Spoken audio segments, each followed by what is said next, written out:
BVC in Action, or Barrett Work in Action, is a series of webinars that we are providing you to share learnings and stories about cultural transformation by practitioners who are using Barrett models and tools. The intention is really to get more of, more knowledge, more inspirations, ideas, perspectives on how we have taken on the work to help our clients transform and become more of who they are. The whole session will be, as normal, be recorded and be available on Barrett's YouTube channel, but it will also be sent back to everyone who has recorded as a participant on this seminar. And we have close to 400 people who have registered, but I guess some of you are listening to this afterward, and some are going to be here on this live. That means that it's going to be difficult for us to have everyone on camera and everyone on sound. So Phil and I are here to facilitate and support that journey in the background. We will go off camera when Paul starts his presentation, and we will be checking the chat box, and we will checking the Q&A box. The whole session will be about 40 minutes to start with, something like that, plus or minus, where Paul share his story. Please write in your questions in the Q&A box as he speaks. And then at the end, the last 20 minutes, something like that, 15, 20 minutes, we will have a Q&A session where we read out the questions that has come in, so that Paul have a possibility to share that view. The slides that Paul is showing will be also available in PDF format afterwards, so that you don't have to, you can really be fully concentrated on the subject. That's the whole intention. We would like you to be clear that if you have use the chat box for comments and feedback maybe, and then the Q&A box for the questions, so it makes it more clear for us to know where to go afterwards. So is there anything more from the practical point of view, Phil, that I have missed that you would like to add? You've been wonderfully practical. Well, yeah, okay, wonderful. So with that said, we would like to introduce Paul van der Griet from Zhimble in the Netherlands. That's where you are placed. You work globally. You have an extensive and long, deep experience of cultural transformation and leadership transformation, which both Phil and I are very impressed about how you deal with the world, so to speak, in this aspect. And we are really knowing that you have a very good story to tell here.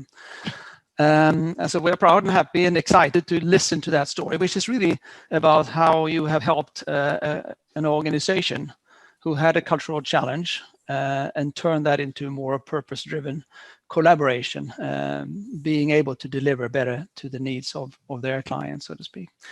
So with that said, Paul, happy to have you here. And I want to add one thing. I want to add one thing, which is that I met Paul maybe more than 10 years ago, but it was a series of courses we were taking with Gita Bellin.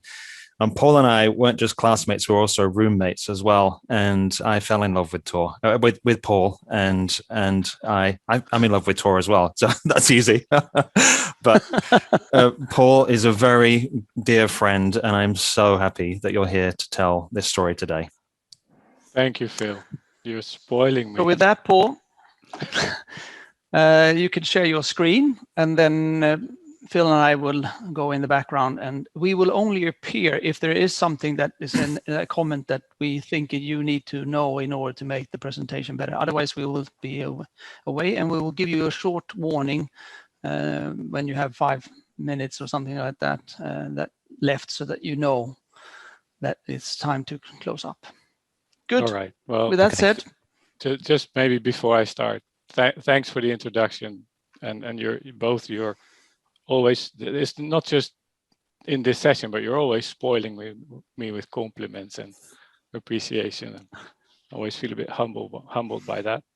But one memory, Phil, was that we actually had dinner here in my backyard with my partner Reinout. That's a really warm memory that I cherish. So thanks for having me here. And all right. I'm also looking at the list. There's so many familiar people. So would like to say hi to them all, but that's a bit too much. But very grateful. We're 134. You kind of just did by recognizing that they're here, so that's okay. Well, one person to mention specifically that the story that I'm going to share, I did that together with a colleague, Karin Oeseberg, and she's actually joining too. So that's also great. Welcome, Karin. Welcome, Karin. Yeah. All right, we'll see you in a bit. Yes, thank you. Okay. Let's see if I can share my screen. And this should work. So the story today is, I'll start with one thing. The story today is my personal impression. And so any other person that has been through the same experience going through it may have a different story. Nevertheless, I'll share my experience. I'll share the important moments. Feel free to comment or ask questions about anything. And then we'll hopefully have an interesting 40 minutes. First, next slide, a little bit about me, so that you know a little bit more about the consciousness that is appearing in front of you. This is a collage of things that are playing an important role in my life. Of course, on the left top, my family. My son's 20, my daughter is 18, and my wife is standing next to her. And my son, a couple of years ago, beat his first goal in life, which is to beat my length. So he's actually taller than me, and now he's trying to get also stronger, and he's almost there. Other things that are here, there's of course a big picture of this stadium, where one of my hobbies is to organize and produce live streamings of these sports events. This event that you're seeing is a korfball match that has I think there's about 15,000 people watching. And we're streaming this live with about 40 volunteers. And just one thing to note about this sport, it's not very famous in the rest of the world, but it's actually boys and girls together in one team. And so for that reason, I'm a big fan of this sport. It's one way of shifting towards more equality. Other things is there's a quantum physics picture. There's a lot of other stuff. Maybe one story to share that I shared also when we were preparing this morning with Phil and Thor, that the little bird, which Thor taught me that is not a swallow, but it's a kind of swallow. And it actually has two short legs to rest on the floor. So this bird was very young and very tired, actually exhausted. And the hand that you're seeing is my hand. It stayed there for about 15 minutes until it was rested, and then it took off in the air again. So that was one of the very special experience, I must say. Other things here, sports, any sports that you can hit a ball with something. It's showing golf and padel, but also like squash, badminton, those things. And on the right bottom, there's my other family, which is Reinoud Slot, my business partner. And together we own a company called Zhimble, for which we do this work, and a little bit more about Zhimble in a second. I also owe a big thank you and have a lot of gratitude for Gita Bellin, who over the last 10 years has taught us quite a lot. And the program that I'm going to share today, the story is, wouldn't have been possible this way without her. Let's put it like that. And still very fond of her. I think that's enough about it. On the right top, maybe. I have together with Reinoud also a passion for languages.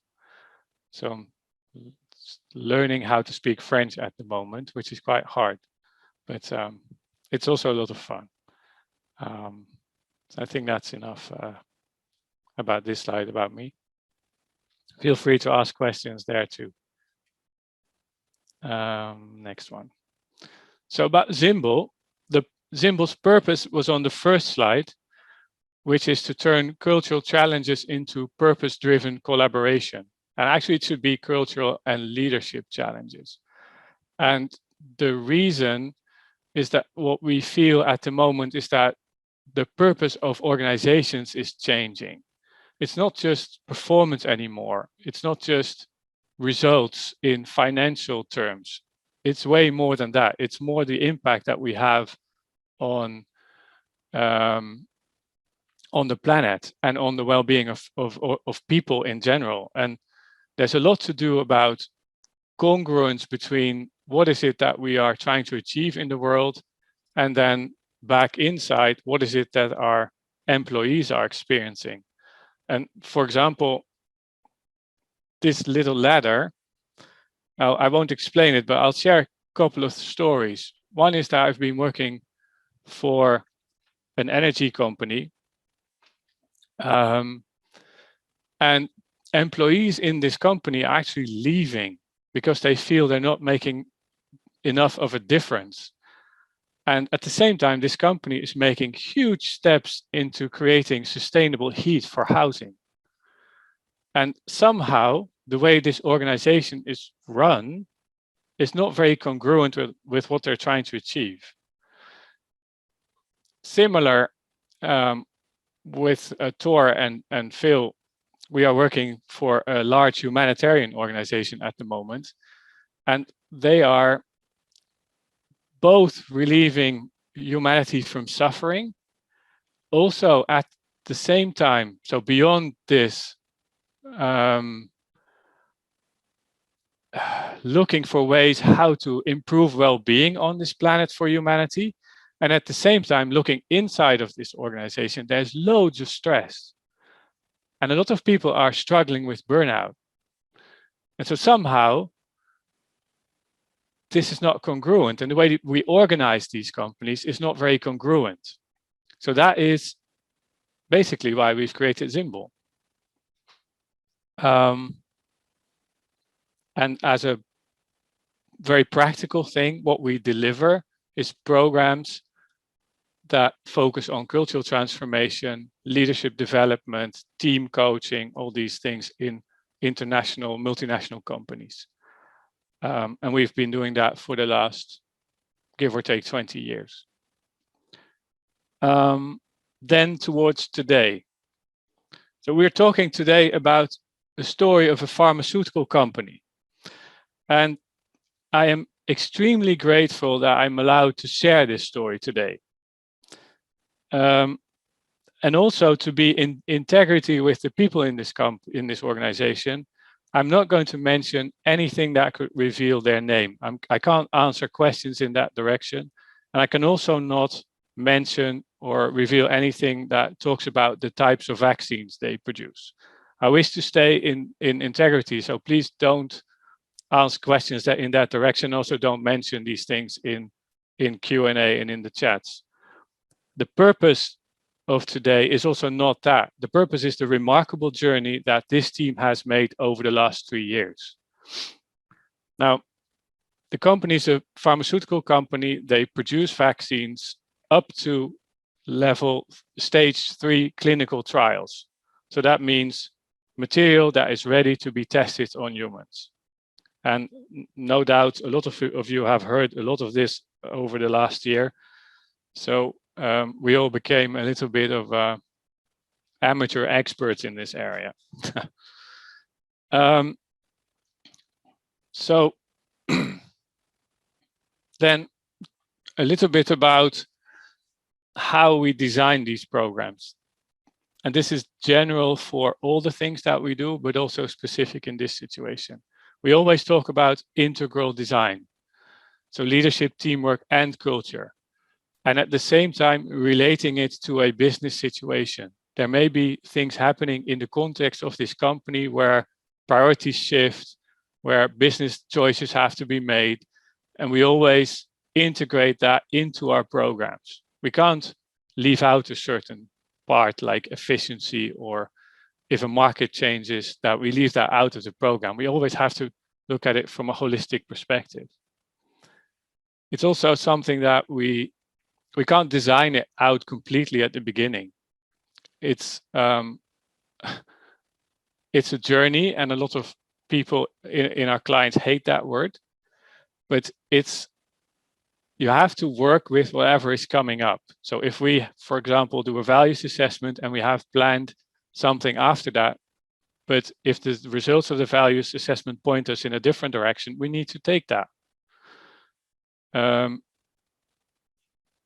Of course, with the tools of the Value Center, we make culture measurable and we make it concrete and more tangible, although it's still a very intangible subject. There's no physics instrument that can measure trust, as far as I know. And of course, we're using a lot of different technologies to facilitate this journey in a better way. Then towards the beginning of this program. So we have to go back before COVID, long before COVID. 2018, the leader of this production department called us and said, listen, we have a problem. We have some serious quality issues. And at the same time, we, as a team, are not very aligned about it. We are struggling, we are not getting to the causes, and we seem not to be able to solve this in a good way. And when preparing this story, Thor asked me to emphasize a little bit on what were the reasons why this person reached out. And one of the reasons, one of the motivations was that this leader realized that she could not do it by herself, and that the team needed some outside influence to help them get on the right track. We knew these people before, they knew us, so we had some shared experience, and they knew that it was safe to ask us the question without the risk of being judged. It also felt safe for this team to invite us into their team. And above all, what we found was that they had the absolute commitment to make it work for the departments and for the purpose that they were living. And at the same time, they had a very strong openness to look in the mirror themselves. But they just didn't know yet that their mirror, let's so to say, was a bit blurred. So then this is what that looks like in terms of values surveys. Now, I would assume most of you are familiar with these types of surveys. But for those who are not, maybe very short in the middle is a representation of the current culture. Now, these dots correspond to certain values and behaviors. I left these out. The white dots are considered to be potentially limiting. And examples of these are blame, confusion, control, and short-term focus. The amount of these dots represents the number of votes that people issued on limiting values. And in this situation, in this team, the number of these votes is 30%. And this is called, in cultural terms, it's called cultural entropy. And that is defined, I think Richard has defined that quite nicely as the amount of energy that a person loses when they start working in this culture on things they do not consider to be productive. So things like blame and confusion, and sometimes bureaucracy, silos, other things. And 30% is not a very healthy culture. It's a culture that faces quite serious issues. So it's very, so to say, congruent with the story I just shared. And just to go back to this one, the face is on the right. This is a bit what 30% entropy looks like. At the same time, their desired culture is way more into levels 3, 4, and 5. So efficiency, performance on level 3, growth, transformation, evolution on level 4, and internal cohesion, alignment, and things what give us meaning on level 5. And you can see the shift from the lower levels, which is really focusing on self-interest, to the higher levels on levels 4 and 5, which is more in service to the common interest or shared goals. Now, this is all very easily said. And the question then comes up, what to do? So a couple of things here. One is that in the let's go back. In the middle column, people don't really feel that they are shaping their culture. It's more that it's happening to them. And for the causes of this culture, they experience that as being outside of them. So what we did was a series of individual conversations, and I think it was a 2-day workshop back then, in which basically what it says here, we gave them the tools to transform the quality of their lives. But to give that more meaning, in that workshop, we strongly focused on going from blame to accountability, going from judgment to curiosity, or to understanding, the desire to understand, and going from KPIs and process parameters more to towards heartfelt goals. And that is also easily said. However, imagine that, I can share an example here. My son's now 20. When he was almost 18, we had this agreement that we would pay for his driver's license if he wouldn't drink until his age 18. And that's something that he wanted himself to. And at 17 and a half, and one day I came home from work and my wife looked at me and said, your son wants to tell you something. And so I went up the stairs to change, and he came to me and he said, listen, I have to tell you something. I've already drunk alcohol. And this still brings up a bit of emotion, but so he told me that. And then a little bit after that, we talked about it. And then he asked me, what do you want to do with our agreement about paying for the driver's license? And then I asked him to think about what he would like to do with that. And I told him, I'll do the same. So we came back 2 days later and he said, I'll pay for half because I've not respected our agreement. And my response then was, I was really touched by that he would want to do that. And I said, listen, that's all right.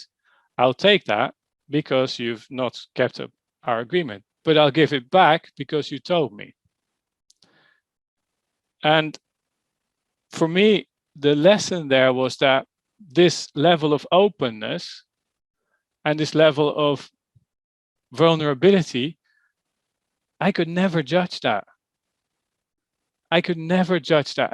But the same, the level of difficulty for me in the beginning, when he said I've drank alcohol, I felt judgments come up and questions why and all these responses. But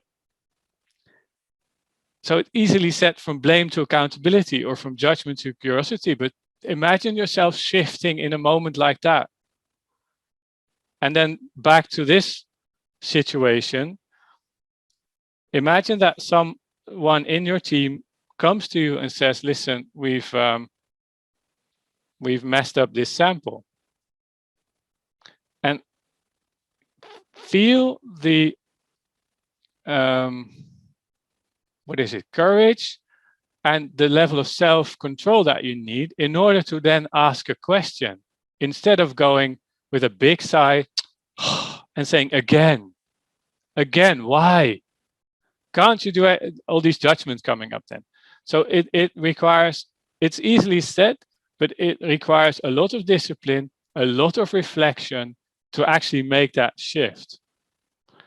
And that is what happened in that workshop. I remember one person having enormous insights into the area of when I keep judging or blaming, I keep this distance between me or us and and the people that work with us, and we'll never work together on solving these problems. This workshop was really a turnaround in the whole in this whole journey. In a timeline that looks like this. So this was the beginning. And it was really a values assessment, individual conversations, a 2-day workshop, and some individual coaching afterwards. Not very much more. Then maybe a little step in between. If we look at the right thing, the shift that's happening from a more theoretical perspective is from the lower part below this line and the upper part.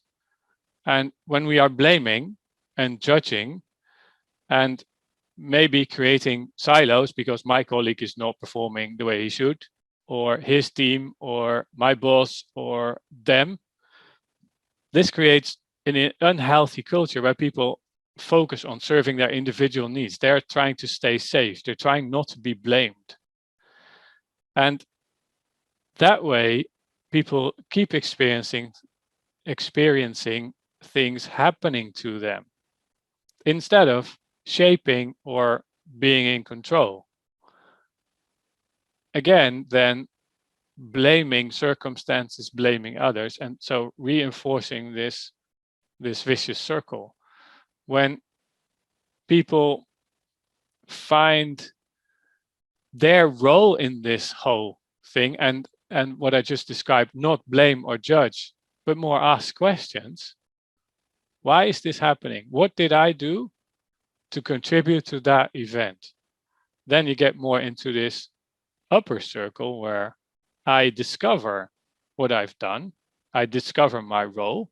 I'm looking in the mirror, someone may give me feedback, and I can then change things. If I don't know what I've done, I can't change it. But if I know what I've done, then I end up with a whole situation, a whole description of how things happened with my part in it, and then I can change it.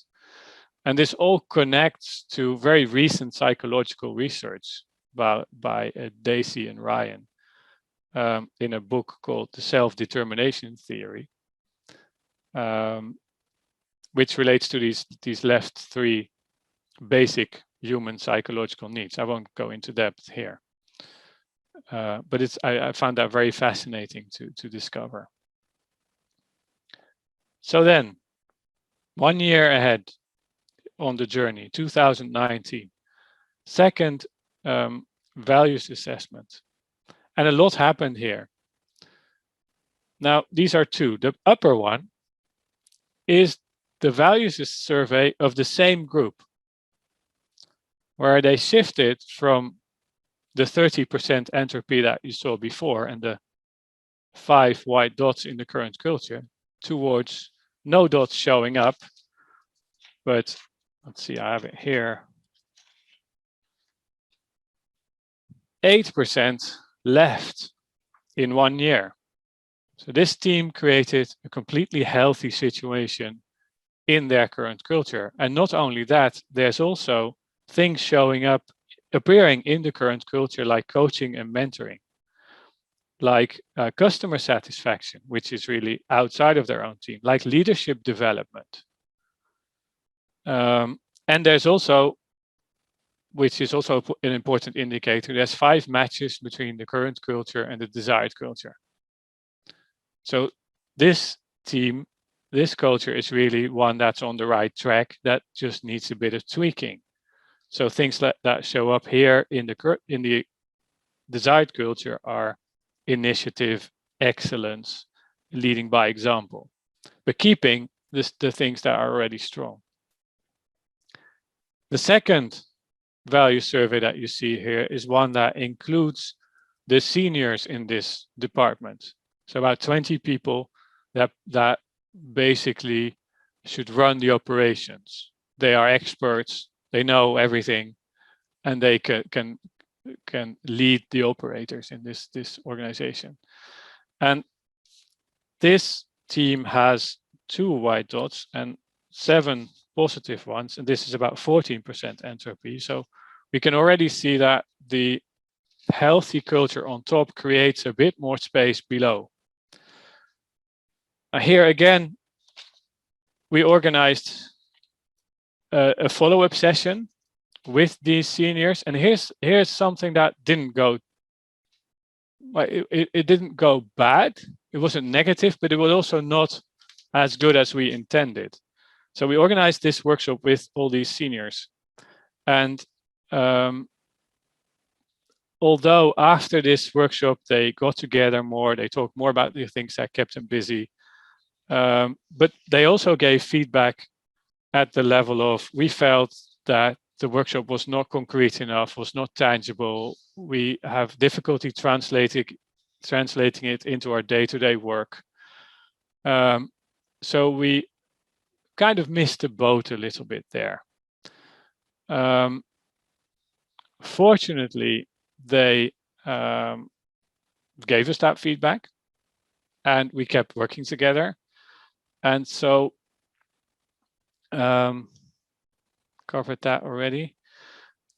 The year after, we translated this feedback into very specific personal development sessions with topics like embracing empathy, like overcoming the need to be right, developing a growth mindset, becoming comfortable with conflicts, all these things. Now also, and that made it for them more tangible, and that some topics were people appreciated that very much and wanted more of that, and some topics a once-off session was enough. And the one topic that was overall requested to have more deepening sessions was discovering more about how judgment works and what the effect is. So that's something that we will explore more. Now, as you all know, 2020 was also the year of COVID, and so operations changed. People had to work from home, were confronted with homeschooling, created very difficult working circumstances. And what in the beginning of 2020, this production leader called me and said, listen, if we don't do anything, then we will probably lose half of our staff in burnouts and other stress-related issues. So we need to do something. Can you help? And this is a summary of the things that we did. Basic stress management. So sometimes just talking with people at home about their home situation, about how can I work together, keep working at the level I would like to and still do homeschooling. Sometimes there was some individual coaching where in the middle of this whole stressful period, someone was also buying a house and had difficulty with dealing with all these high stress topics. In some situations, there was a team that was not functioning too well. So there was some accelerated team development, some more intensive guidance there. And as I mentioned already, this personal leadership development was continued at the end of 2020 with these very specific topics around personal development. And one thing there was that at the end of a production campaign for an important vaccine, we sat down with one of the production teams, and we did a so-called check-in. And this was a very extensive check-in. So basically, with all the operators, we spent a whole morning just asking them, where were you 10 months ago? How have you experienced the last 10 months? Where are you now? And people came in with an expectation on how on earth are we going to spend 4 hours just talking to each other. And in their experience, the session only lasted for half an hour. So 4 hours later, people were checked in again. They were very happy that they had basically came up for air to breathe. That's what one person said how he felt. And here again, we conducted a value survey. I'll go back to that in a bit. And this was the result of a production team, which for me is quite remarkable, because usually production teams have, especially in high stressful situations, teams have quite some entropy. In this team, after this production campaign of about half a year, 12.5% entropy, which did not show up in their current culture. So it was quite diverse, the selections that they made. And they were also quite happy with how their culture developed. And for me, one thing that struck me here was that these people, a lot of them were hired. So this team had grown, I think it had doubled in size, or maybe even almost tripled. And so there were a lot of people from outside, but they all came in with one shared goal, is to get this campaign finished and to get these batches produced. And at the end, they were, although tired, they were quite fulfilled with their achievements. And they were, how do you say, they were looking out positively towards the future. It's not that they had big changes. They missed, we can see here on level 2, a little dot. They had missed a bit of the personal contact because of the regulations, but also because of the pressure. And they were happy to check in with each other again. So to go back here,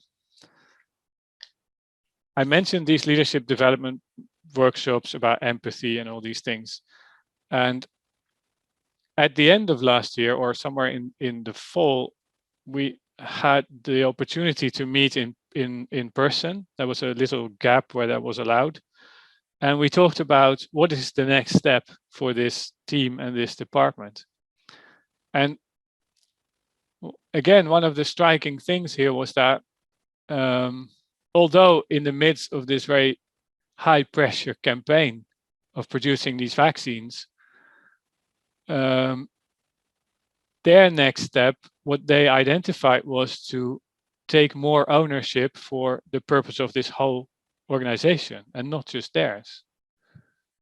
And they thought about how can we create better collaboration between our departments and not just inside of their department. So they freed up their attention from their operation towards the more whole organization purposes.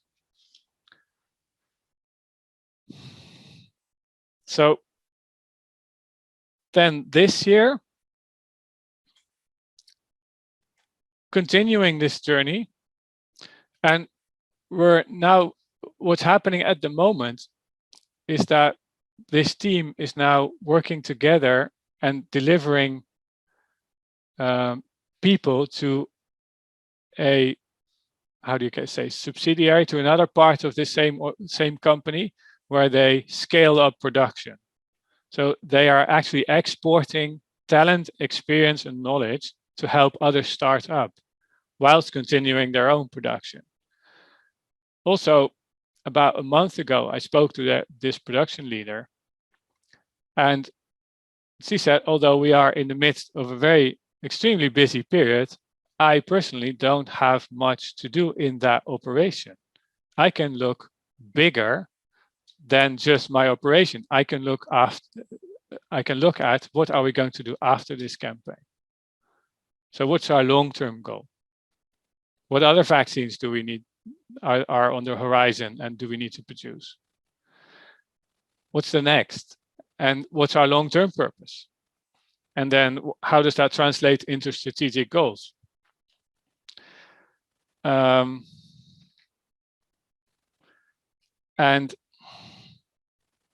this is something that we are looking at the moment. We're also continuing these leadership development workshops into more deepening topics like judgment, what I mentioned earlier. And we are looking for other areas where support is requested. So basically these things. It's taking more ownership for the company purpose, continued leadership development, and then long-term goals and portfolio management. So beyond this last campaign, it's more about what's coming next and where do we need to improve. I think that basically concludes my story. I have no idea where I am on time, Phil. You are completely perfect on time. We've got just about 20 minutes left for people to ask questions, and I'm seeing a few questions showing up in the chat box. And if you want them to ask, we're going to moderate those from the Q&A area. But there's more questions coming in. All right, Paul. Before we start any of that, I want to know about you, right? Because you've been deeply in this, and I mean, what struck me was the stories you told of, particularly moments where people were trying to do their jobs and homeschool, or do their jobs and buy a house, and the stresses of all of that. So it felt like a completely human process. But tell me about you in this. How's the impact on you been? Yeah, you can put the last slide up as well. All right. Yeah.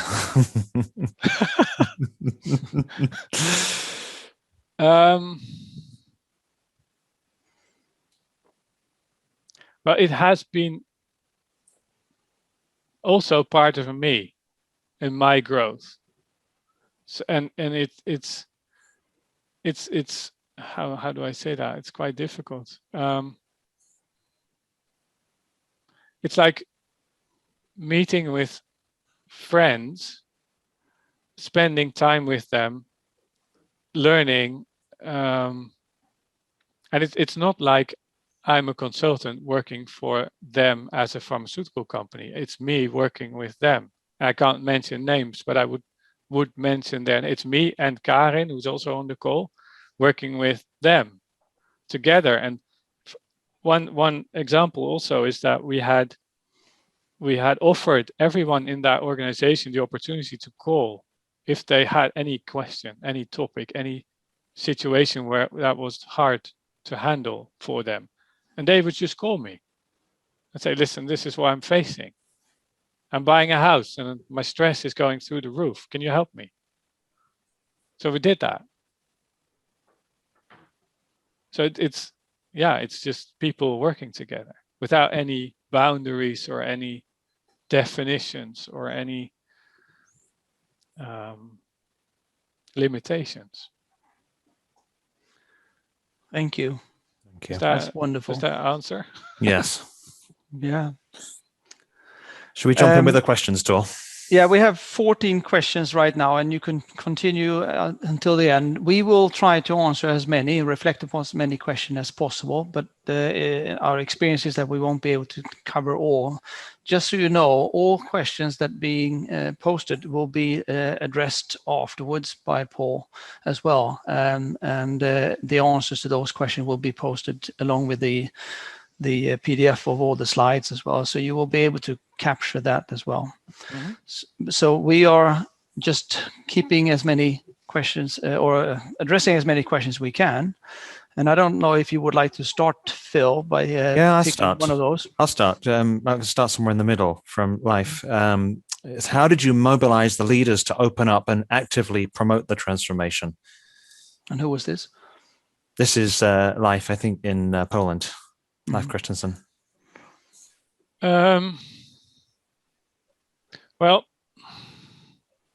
a couple of them knew us already, so they knew what was coming. But basically, it is, at one hand, they're trying to achieve something, and so that they had the ambition of drastically improving quality in this situation, and mobilizing them means showing them how they have created the situation that they're in by asking questions, by sharing perspectives until they see where they are and how they have created it.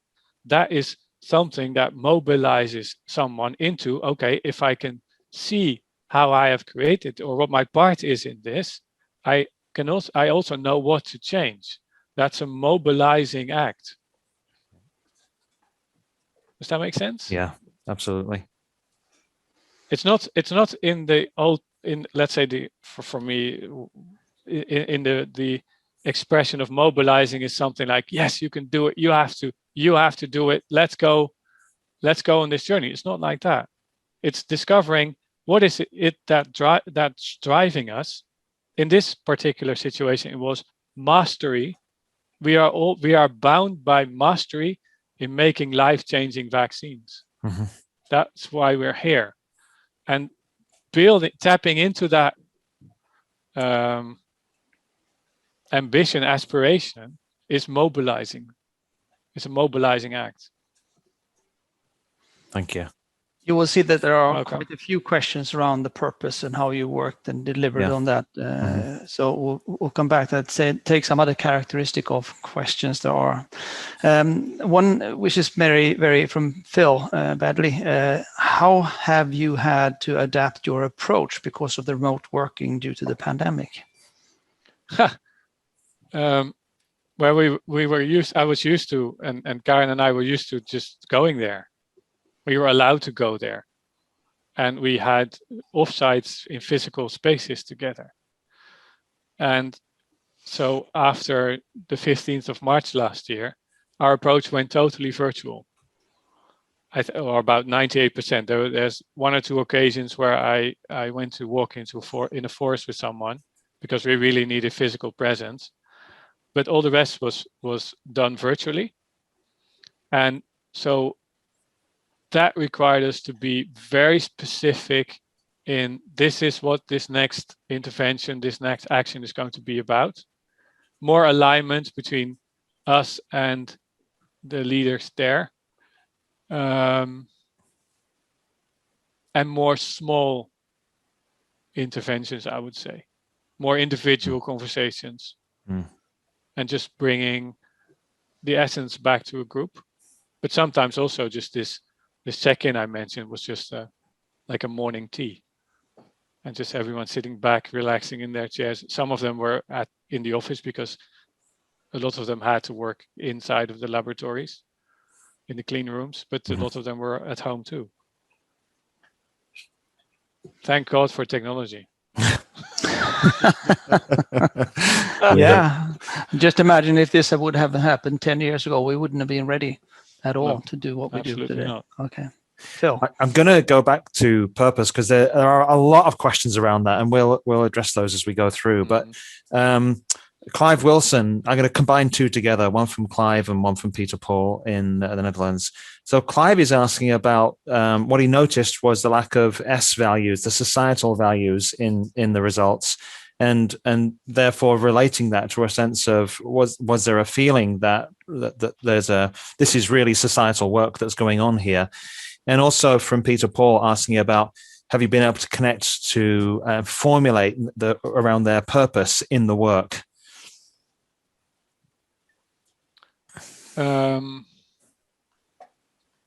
Well,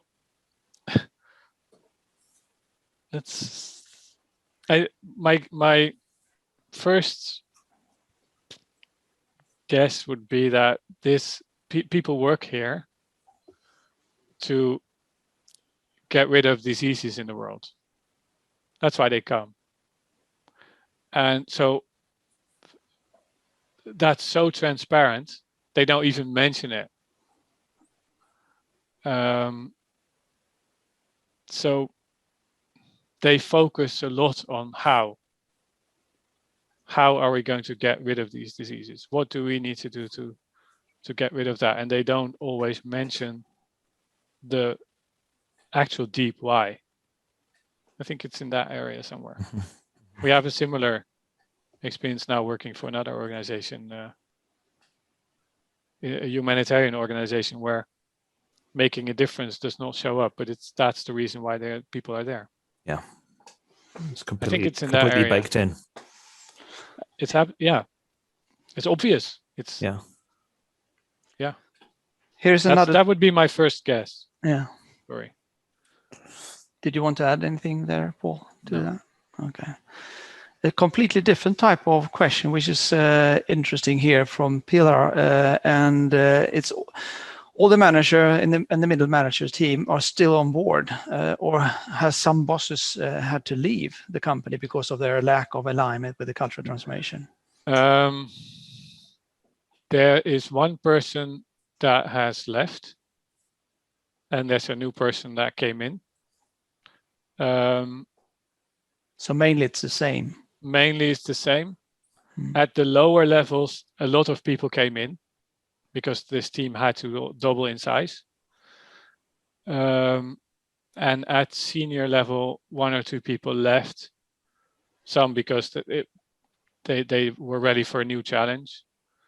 And also there were some people who really turned around 180 degree in the middle of this challenge. So this accelerated team development part I talked about was really about that. How can we overcome our internal team struggle and just focus on our common good? I mean, it's really a bonding exercise where you come together and you become stronger as a team rather than that you would like to leave it. So I would assume it's the other reason. Absolutely, and at the same time, it is creating a level of leaders. If I compare to 3 years ago, there are now leaders ready for a bigger challenge. Absolutely, I'm very impressed with their growth. What they have created in these 3 years is amazing. Good. I think we have space for a couple more questions. I'm going to keep going. So Andreas says, it sounds like you have a higher level of trust established between you and the client. How did you achieve that? Well, as I said, I knew this person for longer, but the real level of trust here is with this leader is created in this program is through total openness as a person.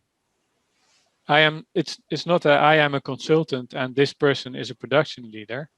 I am me and she is her, and we are connecting at that level. We're not leaving anything out.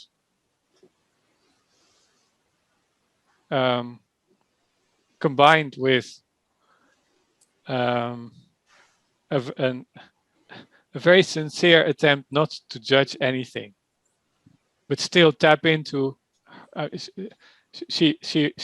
ambition was so high, and tapping into that, and then giving back everything that I felt was relevant without any judgment. I think that's at least an attempt not to be judgmental. I think that creates a lot of trust. One of the things that I've seen with this work is that the consultants that really create that level of trust and are not just experts in what they do, but they're also focused continually on their own inner development and own inner process. Tell me something about your practices and your process for preparing you. And that you're willing to share. Yeah. I can talk about the first time we met, Phil.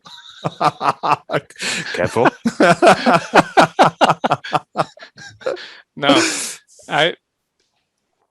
for me, it has to be inside out and outside in congruent. As the Zhimble ladder shows, I can't pretend to be non-judgmental.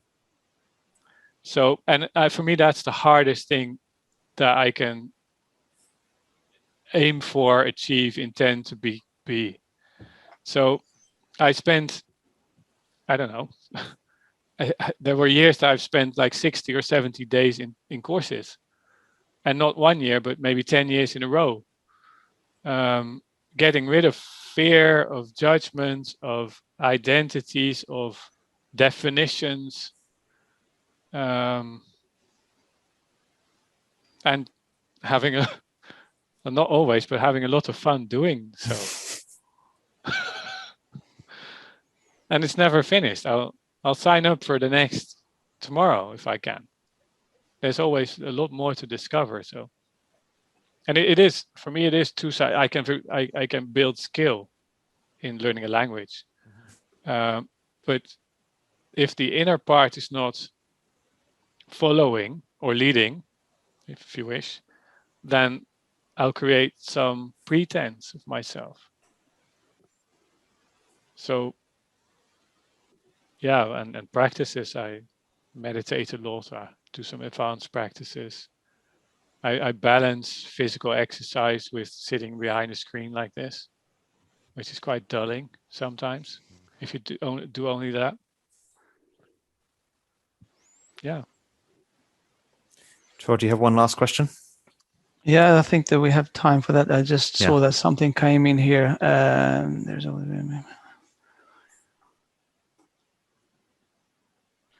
Yeah, this is partly, I don't know if Cesar, who came in with the question, there is often fear of becoming vulnerable for leaders who hold authority over others, so to speak. How do you help leaders embrace humility as they connect with others? And that's really part of the exercises that you have, the workshops that you have done has been focusing on that, I assume. Absolutely. And what would you say is the a shorter answer to answer that question, because it is quite a multidimensional question. Absolutely, it's a life journey. Mm. For me, it starts with inviting everyone into the room as a person, and not a job title. So we always start with personal things. Tell me about your history. Where did you grow up? What happened? What's your family like? Just to get someone outside of their job title and just be himself. And when people experience that it's not only fully okay to be themselves, but it's also appreciated and welcomed, and it's creating this open atmosphere where it's okay just to be you, and where just being you is the it's not just being you, right? It's the best of me showing. And if that's welcomed, not judged, it's kept safe, it's even built on, then we can start talk about what does that fear, where does that fear come from? What is it that you're actually afraid of? Is it judgment? Is it being rejected? Is it being not good enough? What is it? And then we can look at where did that come from and how can we deal with that, together with some very inner work practices that over time resolve that fear. Lovely. I look at time, and we are really also concerned to be able to finish on time. Thank you so much, Paul, for that lovely journey description of what you. I know it's not supposed to be called a journey, but it is.